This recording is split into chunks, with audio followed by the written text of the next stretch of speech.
and come here, and she could probably actually help me make the presentation. Okay. I think people would love to learn about ancient Aztecs language. I agree with you, actually. I'm not learning classical now, but I like modern.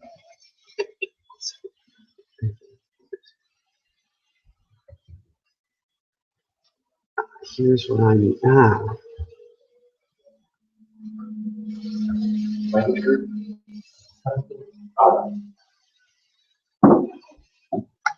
Can you check on your phone, because I have to set this up, to see if I put 202A or 202, because they didn't tell me when in the email, the confirmation email that I got. Oh, so it's 202. It does? Okay. We gotta do that. Wait, can you change that? Thank you.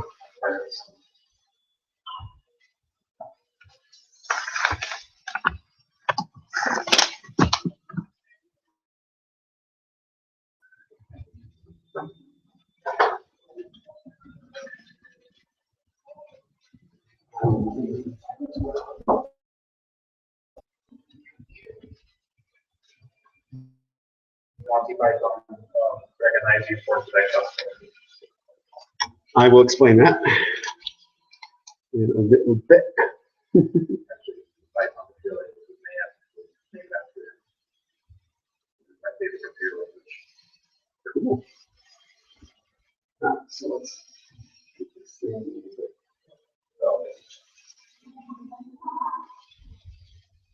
Kind of a weird tone. I hope it. But is there any way to turn like this to B or A? Let's do it to A. I wonder if there's any way to turn these lights in the front off. Just so you're very.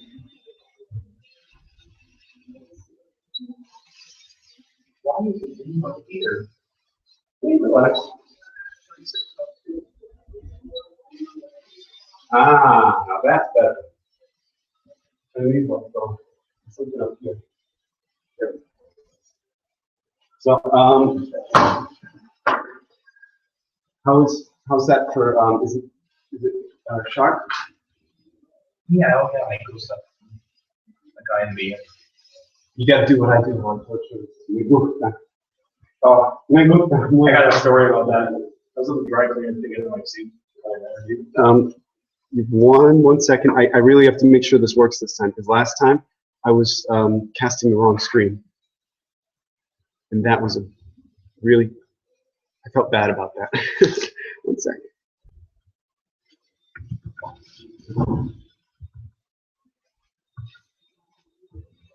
So where, yeah, this is the one.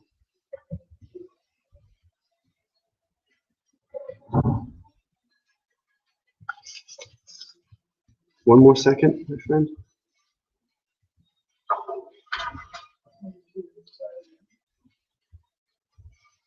Present to everyone. I wonder what that means.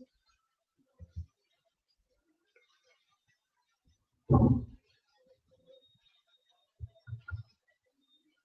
right.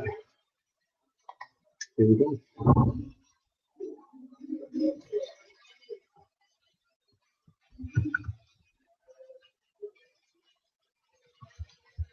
I'm going to add the link here in case people want to.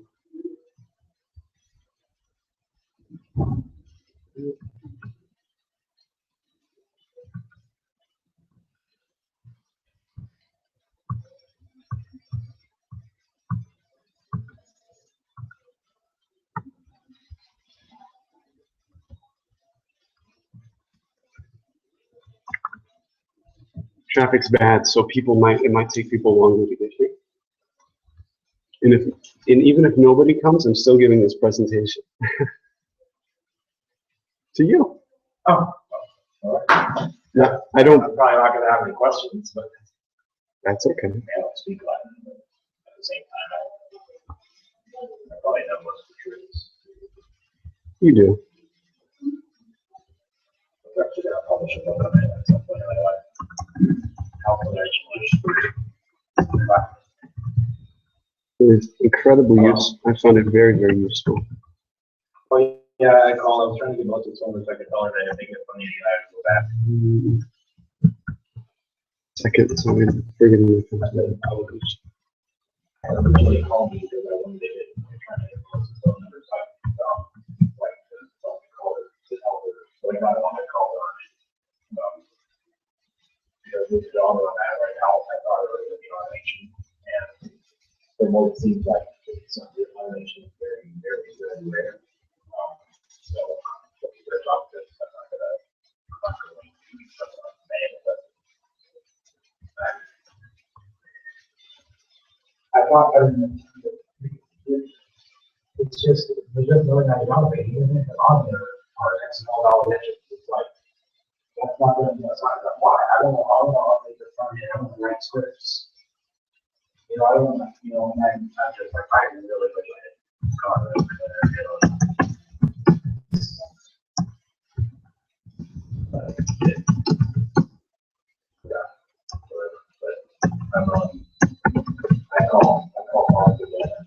You know, the guy said there's other companies that are hiring that he said my skills for automation. I feel it as a company. So I provided that it's going to keep going yet until I find something. I can't automate, I'm gone. I hope so. Yeah, it's an agent. I only got 3 of them today because I feel like I can now figure it out through the so that's all it is. So that's probably doing something more than that. But I got screwed over. I don't know why did you do that? We've always paid so much for stuff. But it is what it is. We live and we learn. We screw up and we learn. But that's the way we do all this. Other times we're not very long.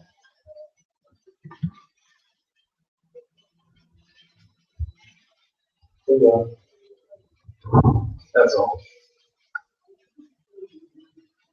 I hope everything's going well.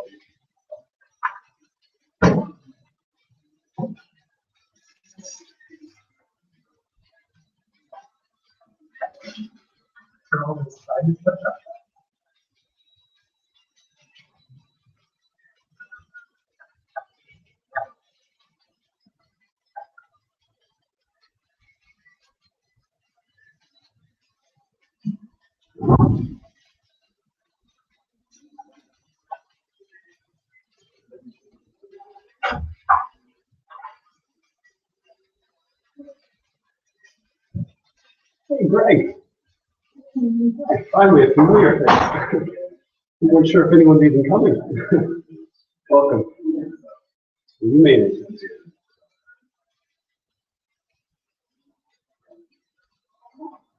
I told Michael I'm going to give the presentation anyway, even if no one comes. They just called that. He said he called it the job secret. But I had to make sure. That wasn't fully on.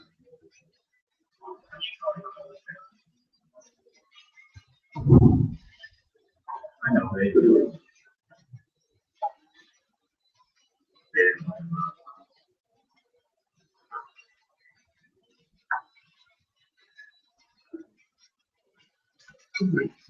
But hey, I gotta be glad that I'll call you.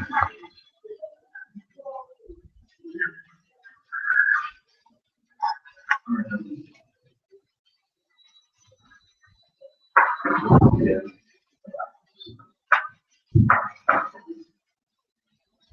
Greg, I suspect you probably know more about Latin than I do. I hope this isn't too boring for you.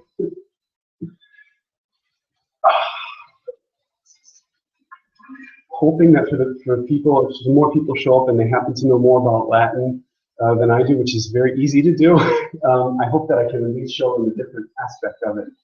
You need me to get that? Yes.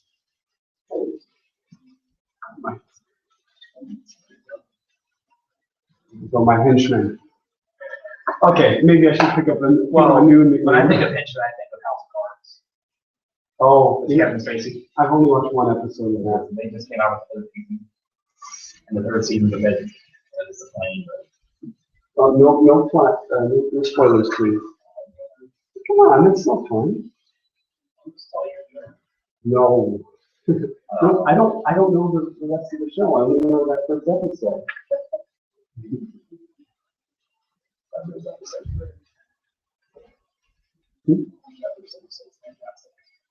It was pretty good.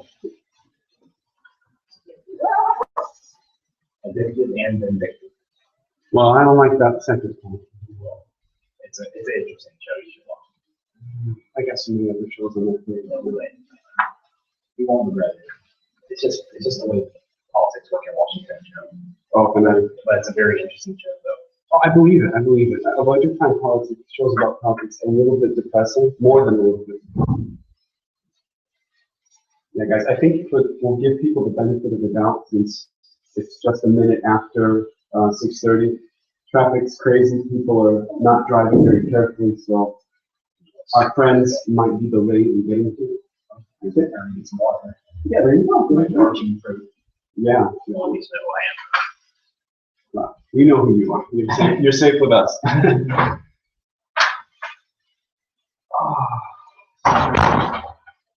you doing?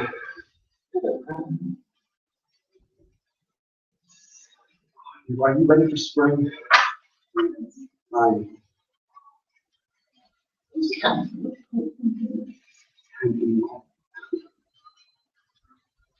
I think tomorrow it's going to be a little bit of a tease, but I'll take it. You know, better to have one day like that than no day.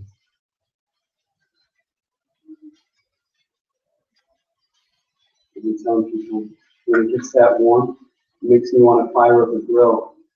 If you're really hungry for barbecue.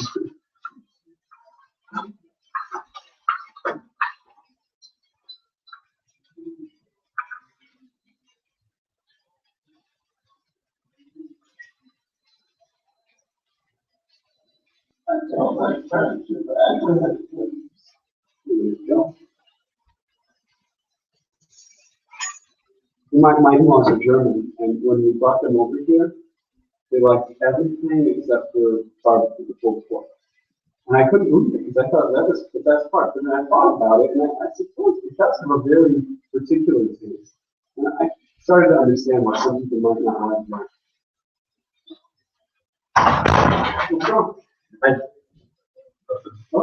I just think it was funny that Whoa, dude. I hit this one. I have to refocus it.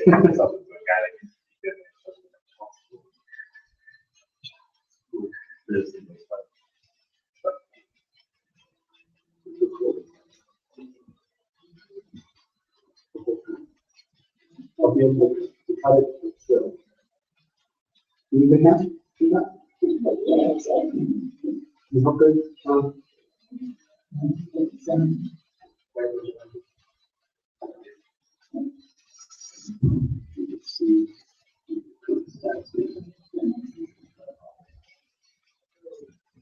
There's that many people who have not said that we couldn't come, so yeah, we can sign up. Well, you can, it's all. We'll decorate 1 of 8. We've got Thursday. You're in for better days. The chaotic doesn't.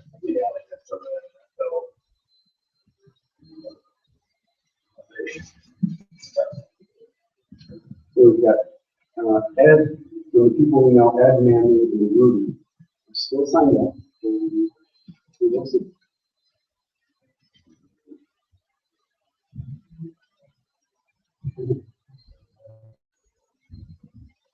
Yeah, this is actually the lowest turnout. I think before this, the smallest number I've had is maybe 5 people. Oh, no, because I thought we had like 7 people solid, but it's never been fun. I think the word Latin scares the crap out of people.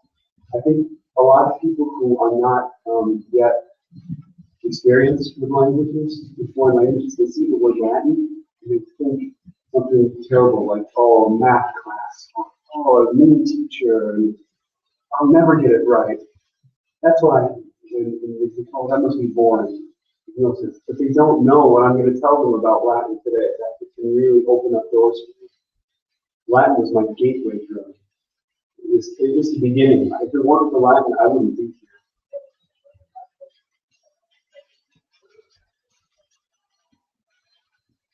So yeah, I think a Latin is I think so. Well, it's very regular. Well, is it regular I though? would say it seems more regular to me.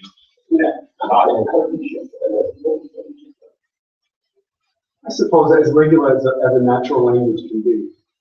It's like, not like a Esperanto, regular. But yeah, there's a comfort in it. It's nice rules, strong rules, and not too many exceptions. I did like that.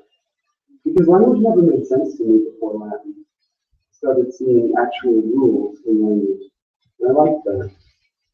It seemed structured. I appreciated it. What would you give a drug?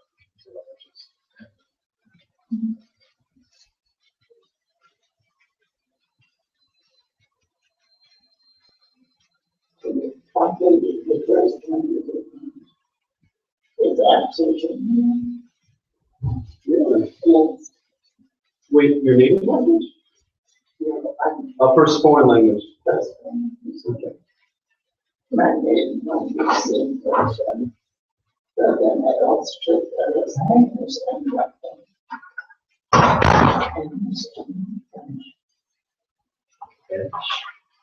Wow. So bad. Traffic bad.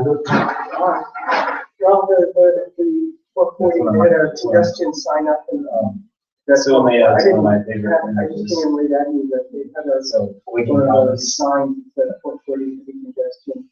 And, So that's the way. that isn't that bad, but I guess it's the kind of rain that makes visibility that can be like. Is that where it comes from? Maybe that's. Yes. Yeah. Wow. Okay. Two people that signed up.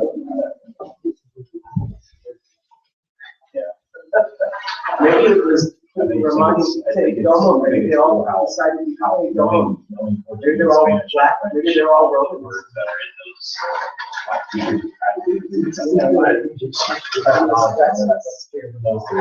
That's from the lucky pipeline, right? So, let's try to break. Roaches.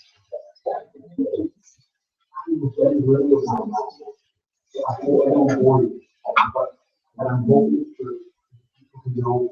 Yeah, I've heard that before, but I'm hoping that I'm not sure how true that is. I've studied Italian before, but I've never studied Latin, so I have no idea how it seems like. I don't know, it's Colombia and seventh seems grade, like it might be good.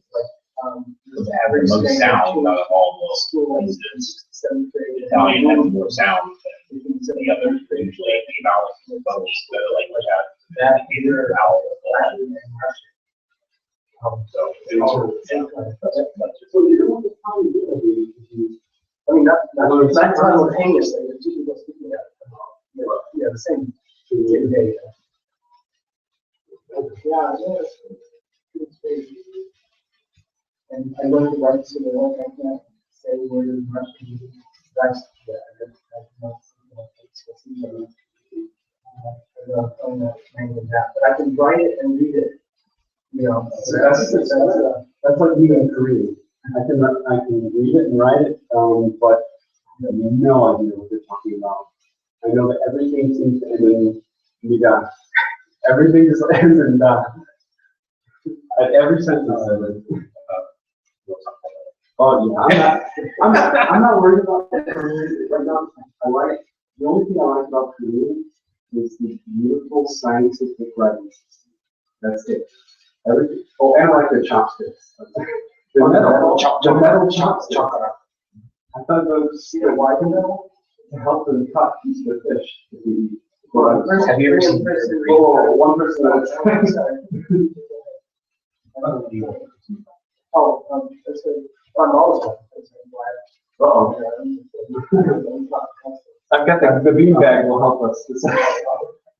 Connie was the first Korean person I ever knew, and who had to work for a Korean dinner, told me it was because long ago they used it to detect poisons.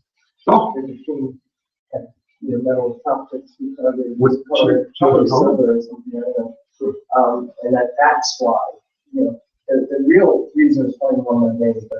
Yeah, I thought it was just because they eat kind of tougher food, that they use it more as a knife and such. I don't know. But I don't know. I'm not, no, at the moment, I'm not really interested in Eastern Asian languages. There was a time when I thought I was really into Chinese, but I don't like the sound of it, to be honest. I've never heard Tibetan, I'd like to try it. I've never heard of it, but the writing system, wow, it's like studying Finnish. To me, I don't know. It's so subjective, right? A language thing like this it's almost like, what's your favorite food? What kind of food do you like to eat? Whatever sort of feels good with you. Now I'm thinking about ravioli. That's No, malakashi. So is this the speaking ravioli? Yeah, this is the speaking ravioli. I got it now. I hope some more people will come, because a lot of new people signed up. It would be good to, I think we should have a door, because I want to do that. It's hard to spot. but we're not allowed to talk, then, it's supposed to be quiet.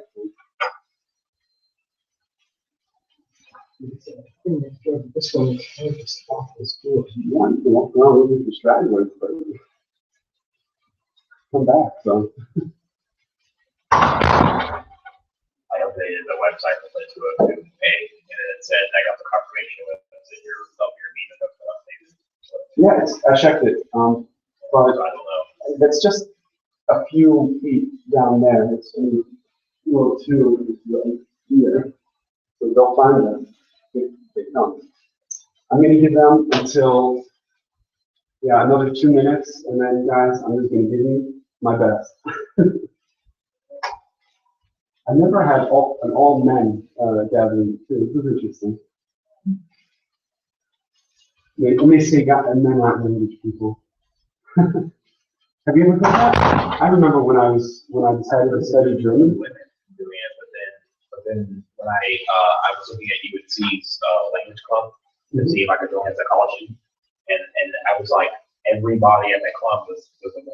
There wasn't like a single man at the UNC club, and I'm like, well, I mean, they didn't respond to my request, but I think it's a common misconception. on the internet, though, like on YouTube, I used to make YouTube videos several years ago. Everybody was a man. Like my ex-wife, who I met on YouTube, she was like one of the only women polyglots on YouTube. I just thought it was weird how, but then in real everyday life, everyone's the same language. So I don't know. Well, I go to the book clubs, and I think it's apparently nearly all the book clubs are all doing, even if they're not even if they're not attending. And he said the only one that's not is like military sci-fi book club or something like that. We read books about exploding cars and dirt bikes. I don't know.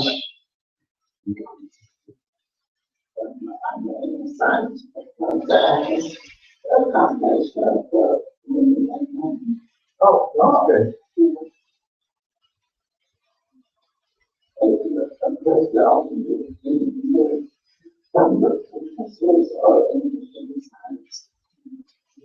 But I can see that would be different, maybe than a fiction reading book club, maybe. Because this was from her looking for a fiction club, so maybe she looked for a non-fiction club, she would see everything next to people.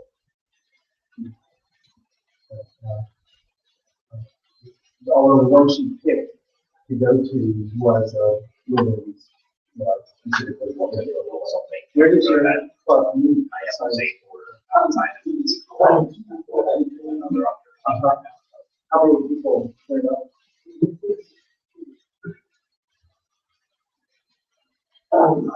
Sorry.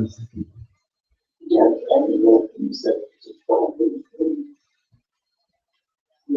so like I said, my wife's looks like she just there's a lot more, it's a meetup, so there's like a whole bunch of people who are actually listed as members, but only about 10 people actually come to the meeting.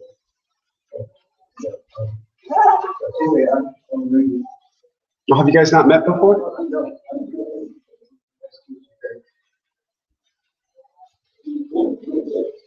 Yeah, I do. Wait, Greg, you should write it in Cyrillic to see if you can still read Cyrillic. No, you don't have to. I don't know. Oh, Legends. oh my goodness, it's some more people. No, trying the language group. Right. That's all right. What's that? Trying the language group? Is this what you're doing? Oh, sorry. No worries. That didn't work out. We'll come back. Yeah, you want to learn about Latin? All right, guys, I think I'm just going to get started just because last time we kind of ran out of time and the security guard came in. It was not the best situation. So, yeah. Well, he came in trying to usher us out a little bit because we went over our time. So I just want to be mindful of the time. This is a great place to have, with the exception of traffic, I really like having this venue because it's quiet. We have a big screen and we can talk. And if we want, we can have a drink after this. It's great. So, you know who I am, but if anyone's going to listen to this, this has been recorded the whole time. Sorry to warn you about that.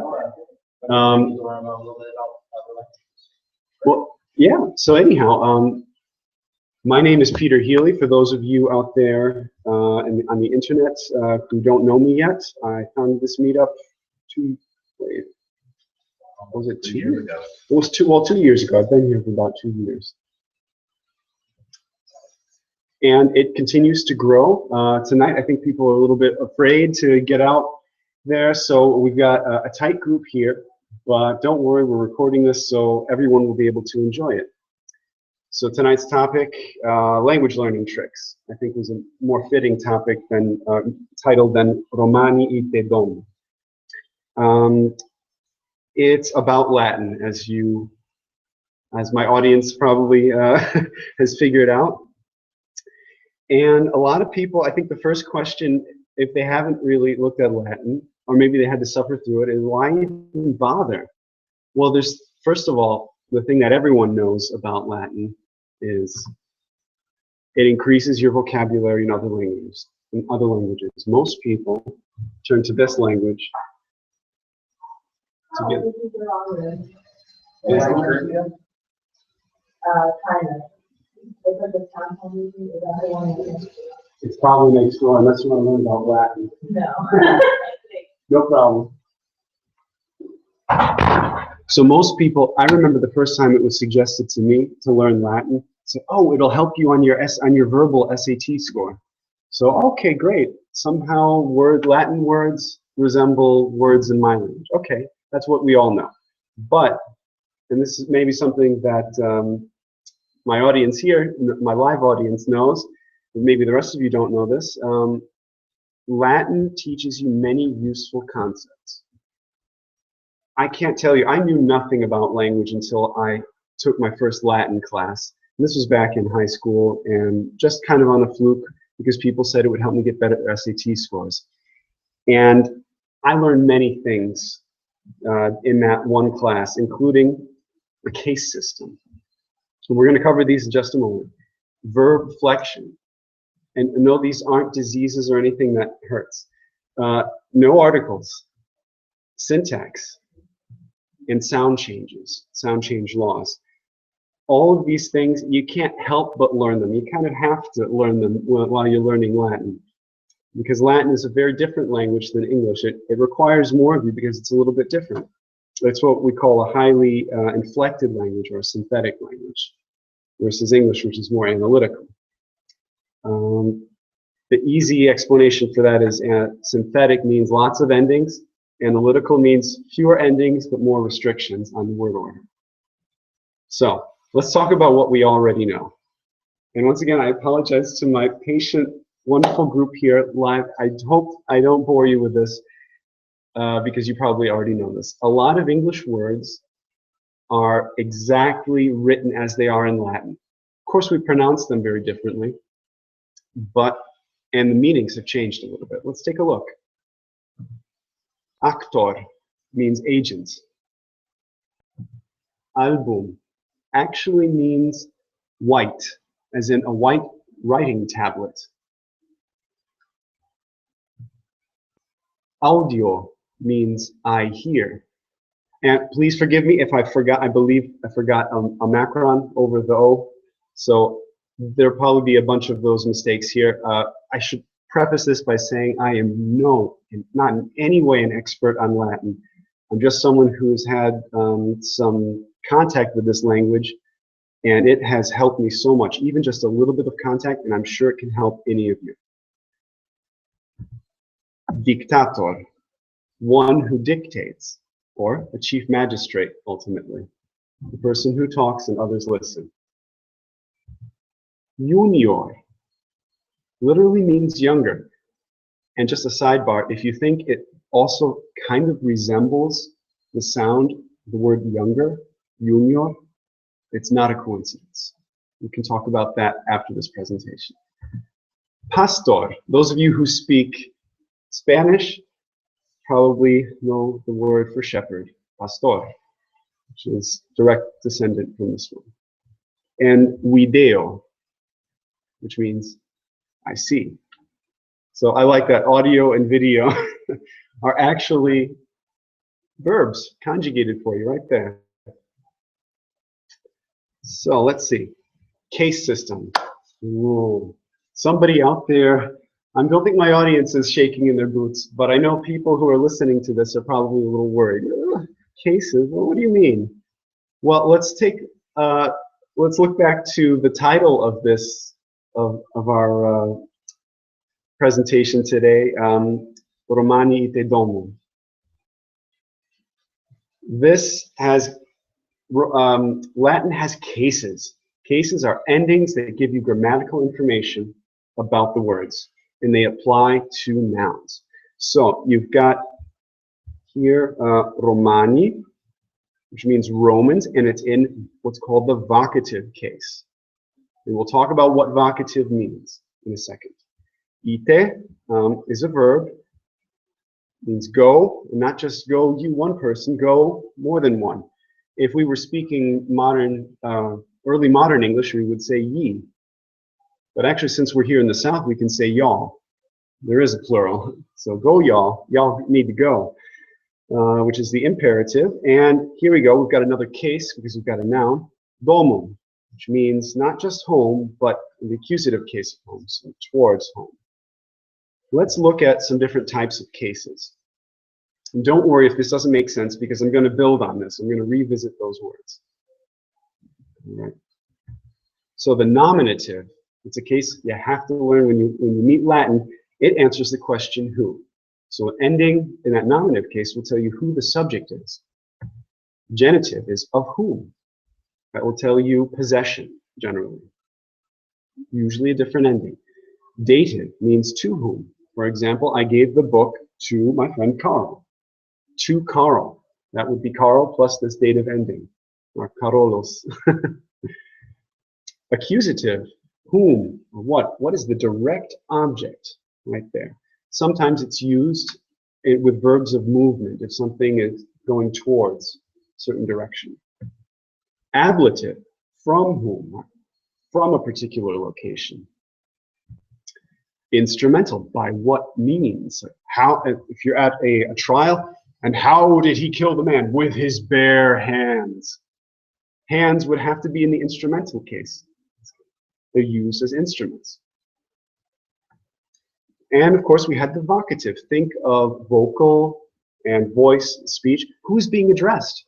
There's a difference between me saying, Mom went to the store, and hey, Mom, can you go to the store for me? That hey sort of indicates I'm talking to Mom and not about her. In Latin, in some cases, pun intended, that is actually a different ending. And we've even got a locative or a locative, which describes location. So where are we? We're at the library. I suppose library would have to have that correct ending, where we are, location. Let's look at an example, and we'll take the last word in the title of this presentation, domum. Check this out, everybody. So let's start us out with the nominative. If that's the subject, it's not domum, it's domus. And this is one of the mistakes that Brian in the Monty Python movie Life of Brian made. He wanted, I don't know if any of you know the story or have seen that movie, but it's about, in Roman times, it's a funny story about a guy from Jerusalem who wants to write graffiti on the walls in Latin saying Romans go home, but he doesn't know how to use the right cases. So he, instead of saying Romani, he writes Romanus. And instead of saying domum, he says domus, or he writes domus. And he gets chastised by a Roman soldier and given a brief Latin lesson on how to correctly use these cases. So let's look. We've got the genitive, domi. That tells us of the house. This, for example, the house is, I don't know, something that belongs to the house, the door of the house. Domo, I don't know, something you could do to a house. Domum, as we had here, that's the direction of where they're going, toward home. Domo, instrumental, doesn't apply. It died out very early in Latin, to my knowledge. And you can correct me after this presentation, but I couldn't find an ending for that, and I didn't learn one. The vocative is domos. Oh, very nice. Same as the nominative. And the locative, which also died out actually pretty early on, but I could still find an ending, was dom. Now take a look at this. If you're learning Polish and you've gone through, I don't know, a few lessons of Latin, and you've learned these sets of endings, you're probably not surprised to know that there's a nominative case in Polish too. It's also a highly inflected language. So you knew it from Latin, you don't have to learn it again. Learn it once in Latin, know it for the rest of your life. Now, you see the word dom, and you're probably thinking, oh, that must be from Latin. Isn't Latin the mother of all languages? Believe it or not, that's just a coincidence. They are related, they're from the same root. But the word dom is a Slavic word that is from a similar root. It's not taken from Latin. It was in the language before Latin had contact with them. So you can see similar endings here. I've indicated the endings in red to help you understand that there's also what we call a stem here. Happens to be the same in both of these. So the concept learned in Latin, you can apply it to the next language you're learning. Let's talk about verb flexion. Now, do you have any questions? Sir? Oh, no, I'm just taking basic things we're talking. Okay. Like the instrumental, I think, like domum, or domum, might have that instrumental, but it's actually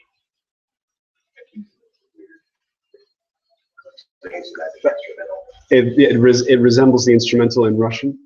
Is that what you're thinking? Slavic languages. That's right. They don't correspond one-to-one, even though Polish and Latin are related distantly. Do you have a question? I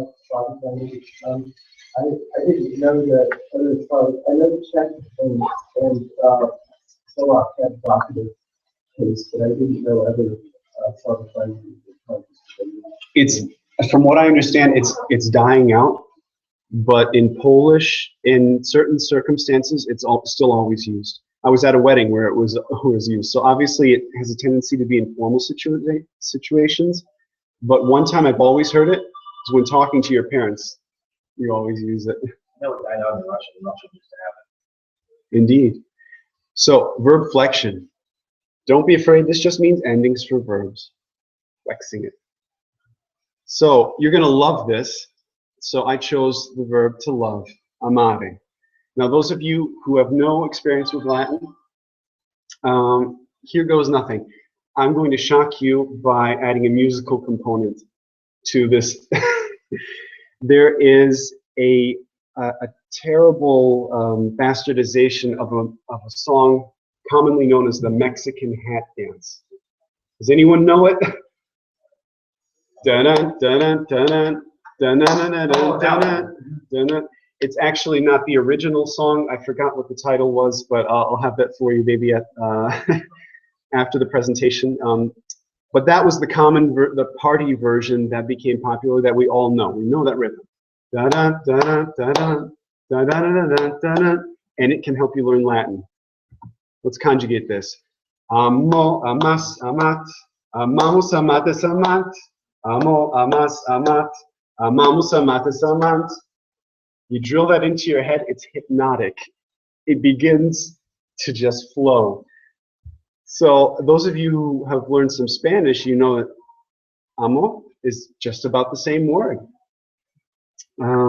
Amas, also the same word. You see some endings here and there, ama, amat. And the nice thing about languages that have verb endings like this is that whereas in English we need 2 words to indicate who the subject is, you only need 1 in Latin. And the same phenomenon of a stem is still there. So you've got a stem plus ending. In this case, means love, basically. It doesn't exist by itself, but you can use it to your advantage. And you're saying, oh, are you going to give us another Polish example? Yes, I am. And you're going to love that too. So I'm going to stick to the Polish verb, kochać, which means to love. Kocham, kochasz, kocha, kochamy, kochacie, kochają. Same exact structure as the Latin. There's a different root, of course. It has a different history. But as you can see, you learned that structure in Latin. You learned it once in Latin. Never have to learn it again. So when you're learning Polish, you're already 1 lesson ahead, so to speak. You don't have to learn a new concept. You can just apply it. And sometimes the endings are even kind of similar, but don't count on it. It's more about applying concepts to different situations. So where's the article? This is one thing that was kind of tricky for me when I first came across it. In English, we have articles like a or an, a car or an apple, and the car or the apple. But there are some languages like Latin that don't have them. Here's an example. Horas no numero ni si serenos. So I don't count the hours unless they're sunny. You might see this on a sundial. I'm told that this is very frequently featured on them. So horas, notice you don't pronounce the H, actually means the hours. You'll note here we've got the case system going strong, accusative case here, and since here we've got an accusative, they probably refer to the same thing, and they do. They are sunny, the sunny ones. We are bright ones. So it's the direct object. So what are you counting? I'm counting the hours. But here you don't even have to say the. There is no word for the. Not necessary. And guess what? Yes, I'm going back to Polish. I can't help it. I think it's a beautiful language. And Latin really helped me learn it. Jesteś najlepszą mamą na świecie. You're best mother on world. That's right. In English, we need 2 articles here. You're the best mom in the world. This is a really nice sentence, too. I had to use this example. I got points from my wife for this. And the nice thing is, you learned it in Latin that you don't have to have an article necessarily. And it applies to Polish just fine.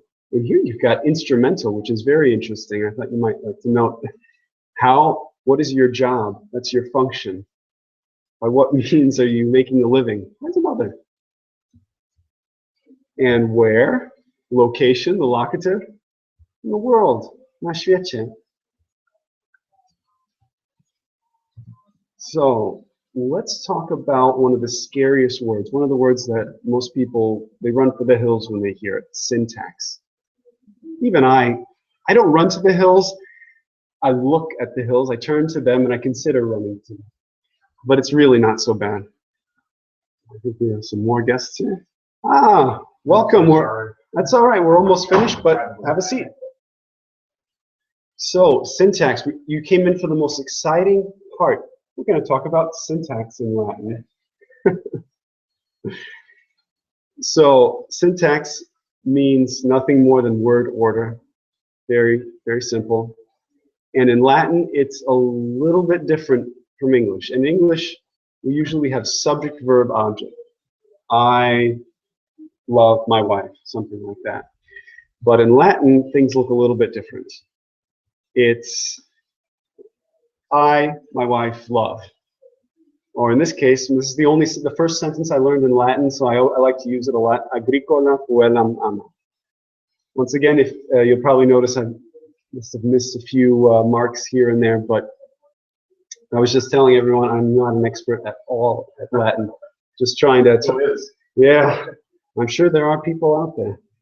But this is a funny sentence because it illustrates everything we've been talking about. We've got the cases here. Who's the subject, the nominative? Who do we nominate for the subject? The farmer, agricola, my good friend Mr. Agricola. Agriculture, exactly. And do we need to say the farmer? There's no word for the, so just say agricola. Puellam. So we've got that in the accusative case, the direct object. Who does he love? Right there at the end. He loves. Now I'm told that this developed because there was no end punctuation in Latin, that it was used to indicate if you saw the verb, you pretty much knew the sentence was over. I'm really not sure if that's substantiated. That's just something to think about. Now here's perhaps my favorite slide transition ever. We're going to jump to Turkish. Did you see that? Blink and you miss it. The word order did not change. So we've got the verb at the very end, same nominative and accusative case, but Turkish words. And Turkish isn't even related to Latin. Not at all. It's not even an Indo-European language. And yet, the concept that we learned in Latin about having a different syntax, verb at the end, applies here. Learn it once in Latin, know it for the rest of your life, and use it for the next language. You're always one step ahead of the game. Latin's already given us about, I don't know, 5 steps maybe, or we're up to the 5th one soon. It's very, I'm not even going to attempt to pronounce this because, would you like to, sir? Sure. We've got someone who speaks Turkish here. Nice and loud, please. Isn't it nice? So maybe Turkish isn't so far away. Maybe it's not so tough. Now let's talk about change. None of us really likes change, at least I don't. Maybe some people live for the thrill of change. And if you do, you're going to love this. And if you don't, you're going to learn to love it. Everything changes. Sounds change all the time. Not just over time, but even during the same sentence. Let's take a look here. Now, most of you are aware, I think, maybe some of you are not aware, that there are languages that we call the Romance languages. These are the modern descendants of Latin. Strictly speaking, Latin never died. A lot of people say Latin is a dead language, but we're talking about classical Latin. Latin, a snapshot of Latin, hewn in stone or scrolls. We're talking about writings from a particular period. And that's like saying early modern English is dead. Well, it doesn't mean English is dead. It just means it's moved on now and it's changed. Well, Latin changed quite a bit in its various locations. The Roman Empire was huge. And the people in the various provinces and areas, they had their own accents, of course, even around here in the United States. You go up visit my aunt and uncle in Boston, trust me, you will know that there are some sound changes going on even here. And so they developed into what we consider separate languages. So let's see what happens over time with the word quinque, which means 5. What happened in Italian? Cinque. So that tells us that qui became ci over time. What happened in French? It became cinq. Say what? Cinq. Now that is a jump. That is queen to saint. Now if you think a k sound going to a s sound is crazy, let me ask you, how do you pronounce the letter C? Can anyone answer that question? two ways. That's no coincidence. There's actually very clear rules about that. If, for those of you who want to know, I can tell you those rules after this presentation. It happens all the time, and in almost every, I think in every language family that I've ever encountered. But let's see another example. Spanish from quinque became cinco or cinco. So now, there you go. Just think about it for a second. Qui, in this case, became si or even fi. So we've just established a relationship between a k or a qua sound and ch. Can change to that. It can become a s. We've also learned that if there's an n at the end, that might even make the vowel nasal. That's all that little tilde means right there, is that the vowel goes through your nose. And k sound can also become s or th. Kind of wild. What do we do with it? Well, guess what? I'm going back to one of my favorite languages, Polish. Polish has changes not over time, but even in the very same sentence. Let's look at one of the words we saw. Remember, you're the best mother in the world na świecie. Jesteś najlepszą mamą na świecie. Świecie is from the word świat, which means earth or world, actually. And when you add the locative case to it, the t sound becomes ch. Don't worry about these symbols here. I'll probably give us another refresher course on IPA to familiarize ourselves with these symbols. But it's a very similar thing that happened to the k sound. So ch became ch, and t can also become ch. Oko means eye, as in eyeball. Oczy means eyes. It's the plural. So this is just about the same thing we had in Italian. A k becomes a ch sound. And we have noga, which means leg, and nożne, which is an adjective, leggy, I guess. I know that there's a word, piłka nożna, which means leggy ball. That's the Polish term for soccer. Leg ball, I suppose, as we would say in our Germanic vernacular. Leg ball. Want to play some leg ball. I don't think I like the sound of that, so I'm going to move on and describe what happened there. The g sound can become je. Think of how the French pronounce the letter G. How do French people? As a je. There you go. And how do we pronounce the letter G, actually? Many ways. Well, Sometimes even just. that's right. At least all three are possible. And does anyone know how the letter G is pronounced in Spanish? Yeah, That's right. That's one of the options. So this happens all the time. Learn it once in Latin. Know it forever. Apply it to any language. Oh, and here's one crazy example, but hopefully I'll be able to convince you it's not so crazy. Piętro means floor, like what floor do you work on? And piętrze is the locative form, means like where, what floor are you on? I'm on this floor. R can become j. And if you think that sounds crazy, have you ever talked to a native speaker of Turkish lately? Ask them how they say the word they, which is technically onlar. They'll say onlaj. Listen closely, but don't tell them what you're asking them. Just try to get them to say a Turkish word that ends in R. And more often than not, you'll hear a r becoming a r.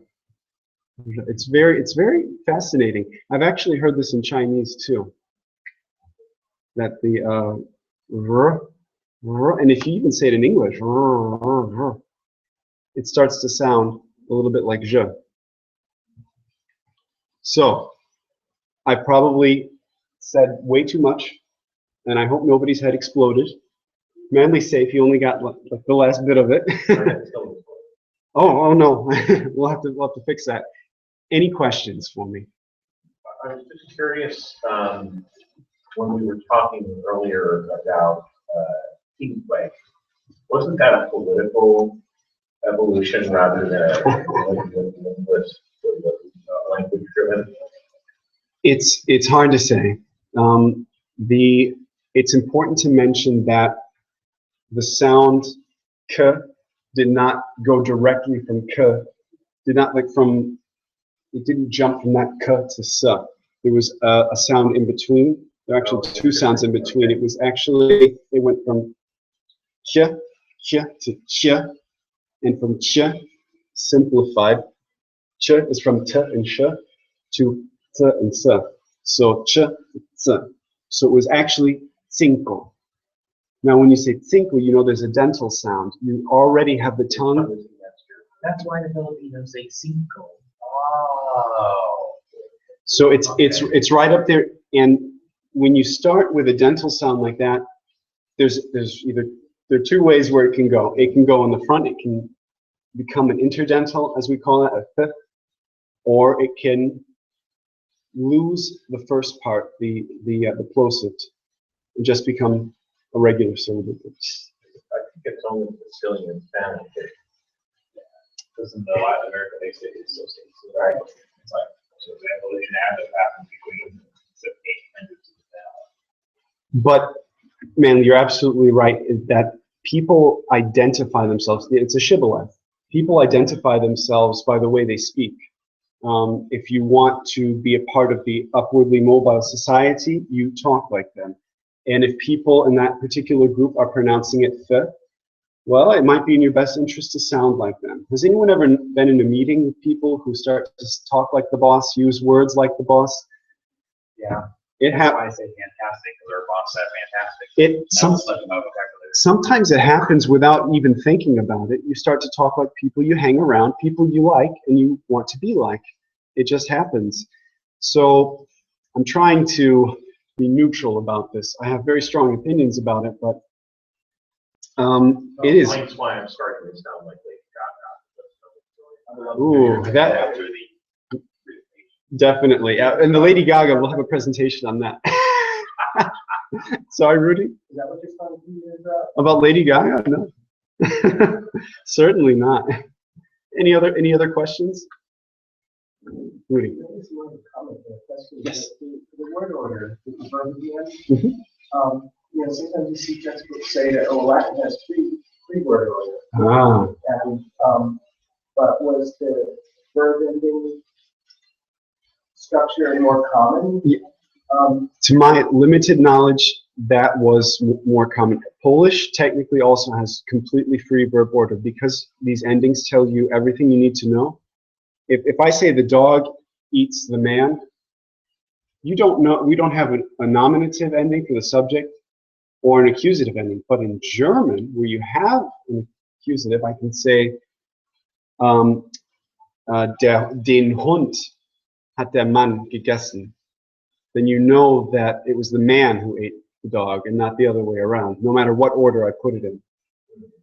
So I can say it was the dog that the man ate. So that it gives us that information, but in a much more elegant form, just one simple ending.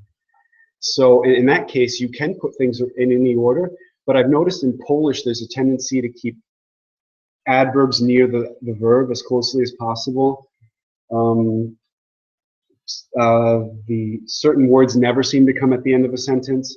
There's style, that sort of kind of patterns of speech that develop over time, I think.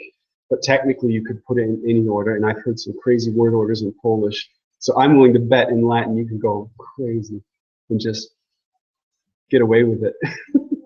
Wasn't there also this thing of adding quay to some words that I think it meant to mean and? And, yes. Yeah. And very similar in Greek, there was a similar ending that I think the Greek word for and is k, spelled Greek letters alpha, iota. Yep. I've seen that before. That's absolutely true. Oh, Latin is so much more than this. This is just scratching the surface. Hmm? Absolutely. I thank you very much. We got to clean up, gentlemen. And those of you out there, if anyone's listening, and I know you are, thank you very much for your time. Be sure to tune in next month. We should be talking about false friends and funny translations. So, I guess in the spirit of April Fool's Day, come on and have a good laugh with us about some things that can go awry with translation in languages. It should be fun, lighthearted, and informative. Thank you very much, and I will talk to you soon. If you have any ideas for presentations, would like to present, or hear about anything, send me a message, please. Private message, don't send it all necessarily to the board. Your secrets are safe with me, and I will gladly get back to you, and we can make that happen. Because one of the best parts about this group is that our members present, not just me.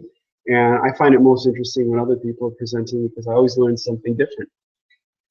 All right, well, we'll talk to you soon. Goodbye.